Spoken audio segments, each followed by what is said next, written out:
The Minnesota State Patrol is asking drivers to slow down after hundreds of car crashes in the last 2 days. We've had a very mild winter, so the snow is just a reminder that we need to remember what it's like to drive in Minnesota. The State Patrol says there's been more than 600 crashes statewide since midnight Sunday.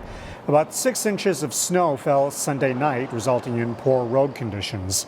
Things got worse on Tuesday after overnight rain turned into ice and snow.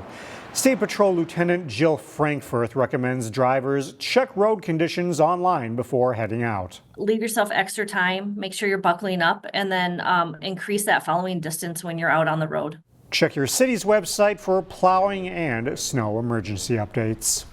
Crystal police are asking for the public's help in a homicide investigation. Last Thursday, police found the body of 40-year-old Eddie Winters inside a vehicle on the 3200 block of Hampshire Avenue North. Investigators say Winters was stabbed to death. Now, Crystal Police Chief Stephanie Revering is asking people who live nearby to search their property for evidence such as bags, backpacks, knives, or clothing that may be covered with blood.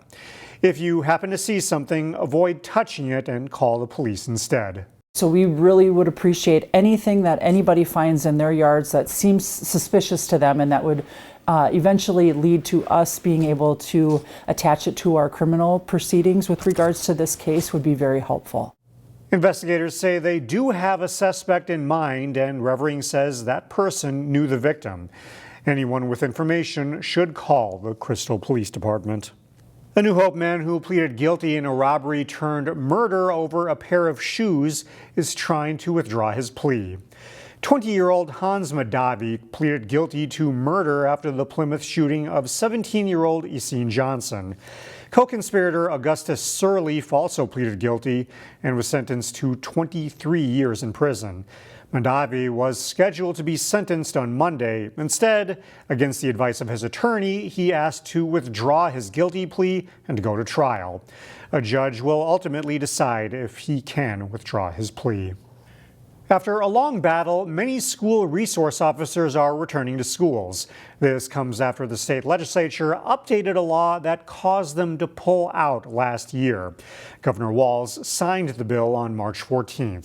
Reporter Emily Haugen explains what this means for some local schools. Months of uncertainty now come to a close. It's a big sigh of relief for us. We did the best we could with the hand that we were dealt during the beginning of this school year. Last year, the Minnesota State Legislature passed a bill barring officers and school staff from using force in schools. In response, police departments across the state pulled their SROs out of schools, including Plymouth Police Chief Eric Fadden. We made the decision at the time to temporarily suspend our school resource officer program until the law could see some clarification. After months of discussion at the Capitol, a revised bill passed in mid-March. It still doesn't allow for corporal punishment for staff, but now that restriction, quote, does not include a school resource officer. Now resource officers in area schools, including Brooklyn Park and Plymouth, are returning. We are excited to get our school resource officers back into the schools and working and maintaining those relationships that have been missing for most of this school year. The new law also requires specialized SRO training. Some area SROs already attend something like it. It's really good training for our officers to build that high aptitude to work with kids in schools, and that's exactly what this training does. So I was very happy to see that included in the law change. Brooklyn Park Police Chief Mark Bruley will help the state develop a model policy by next September. Our job as police officers is to render a safe environment in our schools and to investigate crimes when they occur. He says the return will be a welcome change after a long process in the legislature. And the fact that they did address this, they took it serious from both sides of the aisle and got it fixed. And for that, I'm very appreciative and optimistic about the future. Emily Haugen, CCX News. The clarifying bill has another local tie. It was authored by State Representative Cedric Frazier of New Hope and Senator Bonnie Westland of Plymouth. It doesn't seem like it outside, but farmers market season is coming soon. However, Maple Grove's farmers market shoppers will have to visit a different spot for its 20th season. This season's farmers market is moving to the parking lot of the Church of the Open Door. That's at 9060 Zanzibar Lane North. The market is typically held at the Maple Grove Community Center. A release from the city says this change is due to the community center expansion project. The Maple Grove Farmers Market season starts May 9th and runs through October 17th. A packed abstract art show is coming to Maple Grove this week. Photojournalist Dustin Scholl shares what makes the MultiMedium Gallery special.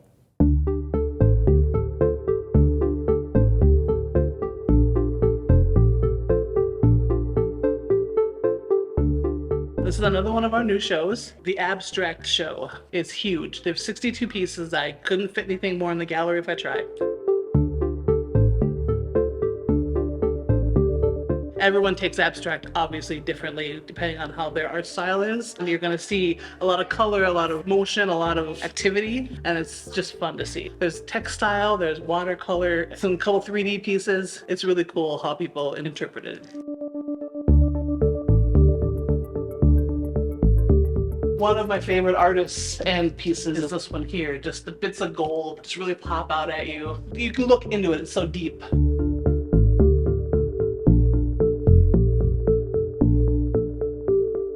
We are definitely a small gallery. It's very intimate. Well, I would encourage people to come to our opening night on March 28th. Just a great place to meet all the artists for the show. Most of the artists for the show come to our openings every time.